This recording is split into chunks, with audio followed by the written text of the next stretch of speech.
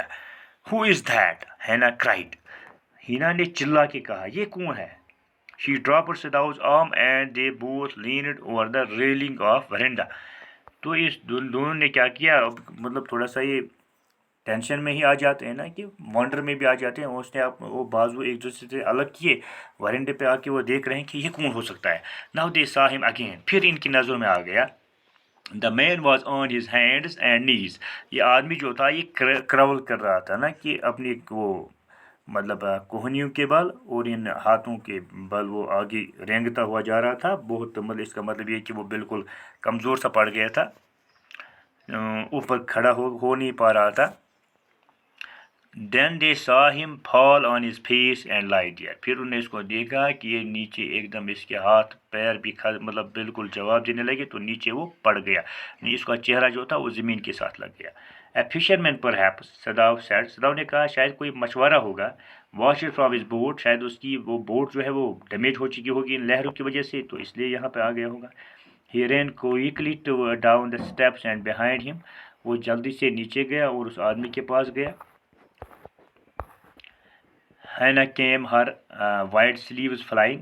اس دوران ہینا بھی آ گئی, تو اس کی وہ سلیوز جو تھی, سلیوز آپ کو پتہ ہے نا, سامنے سے وہ ساڑی سی ہوتی ہے تو وہ فلائی کرتی تھی. یہ جاپان کی اکثر عورتیں ایسی پہنتی ہیں, یہاں پہ بھی اب ہوتی ہیں. جب آپ تیز جا رہے ہو اور خاص کر جب تیز ہوائیں بھی جا رہی ہوں, تو یہ سلیو جو ہے وہ اوپر کی طرف اٹھ جاتی ہیں. A mile or two away on either side there was fishing villages. تو یہاں ان کے گھر سے اس سپاٹ سے 1-2 مائلز دور مچھواروں کے ولیجز تھے, گاؤں تھے. But here was only the bare and lonely coast dangerous with rocks. لیکن ایک ہی یہاں پہ یہ کوسٹ جو تھا جہاں یہ راکس تھے, یہ تو ایک ہی تھا, اور یہاں آس پاس کوئی بستی نہیں تھی. The surf beyond the beach was specked with rocks. surf کہتے ہیں نا کہ وہ سرفیس ہی, جس کے اوپر سے وہ جب مطلب لہر آتی ہے نا, تو پانی جو ہے یہ اپنی جگہ سے دور جیسے وہ پھینکا جاتا ہے نا, دیٹس کالڈ surf. تو وہاں سے واپس آ جاتا ہے پھر اپنی پلیس پہ. تو وہاں پہ کیا تھا, وہاں صرف راکس تھے. somehow the man had managed to come through them. کسی نہ کسی طریقے سے اس آدمی نے ان راکس کے بیچ میں سے یہ آ چکا تھا. He must be badly torn. ہو سکتا ہے یہ آدمی جو ہے بہت زیادہ زخمی ہوگا, تو اس وجہ سے یہاں پہ مطلب یہ چل نہیں پا رہا ہے. تو یہ آج ہم نے اس کا پہلا پارٹ پڑھا, تو tomorrow we will move further. Until then, خدا حافظ. Thank you. Allah bless you all.